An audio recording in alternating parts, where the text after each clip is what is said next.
اسی ملګرو که سوچ وکئ کمه زمانه راله په سکرین به تاسو ته یو تصویر ښکاري یو هلک به ښکاري د کم تعلق چې د کوهاټ سره دی هم داسې چل کړی دی لکه څنګه چې اسنین کړی دی هغې چې کم خپل مور پلار باندې ډزې کړي دي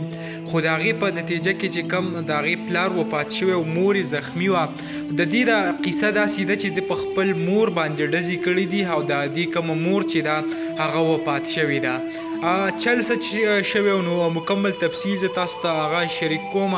د کوهاټ سره د دې هلک تعلق دی او کوم د پولیسو وینا چې دا د هغې مطابق چې دې هلک خپل مور چې دا هغه په څه وجه باندې قتل کړې ده نو د دې ځای کوم ایسچو چې دی هغه وایي چې دې هلک به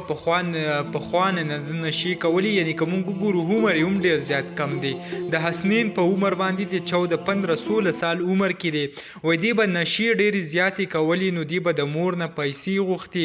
نو کله به چې د مور نه د پیسې وغوښتي نو مور به ولې خامخا یا څه خرڅ کړه یا به چې ورسره څه پیسې وي هغه به ولې ورکړي خو له دې کمې نشې چې وي هغه به یې پوره کولي بیا وایي داسې چل وشو چې د دې د مور سره پیسې نه وي نو دا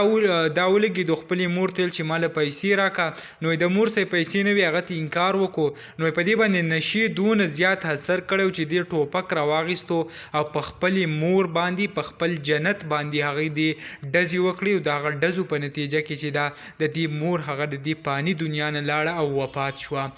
که مونږ وګورو زمونږ کم پښتانه نوجوانان چې دي که ستاسو خیال وي بل ورځ په ملکڼ کې هم داسې یو واقع شوی وه چې یو اتره ولګېدو خپل وراره ته قار شو چې وراره ته داسې نشي مه کوه خپل سبق وایه فضول ګرځه ما او وراره یې هغه هم برداشت نه کړو هغه لاړو او ټوپک یې راواخیستو او خپل ځان یې ویشتو د هغې نه پس یې بیا تره هم په خپل ځان ډزې وکړي یعنې داسې وخت راغلی دی چې څوک چاته نصیحت هم نشي کولی بس خلک دونه جوش کې راغلی دي چې یا خو ځان وژني او یا به تا وژني نو بس الله تعالی دې په موږ باندې رحم وکړي الله تعالی دې موږ د داسې کارونو نه هغه نور په همن کې د نیکي هدایت دې موږ ته الله تعالی هغه وکړي دغه لنډه شان ویډیو و تاسو سره هم شریک کړه امید لرم ویډیو به خوښه شوي که ویډیو هم خوښه شوي ویډیو لایک کړئ او که زموږ په چینل نوي چینل سبسکرایب کړئ د داسې نورو ویډیوګانو دپاره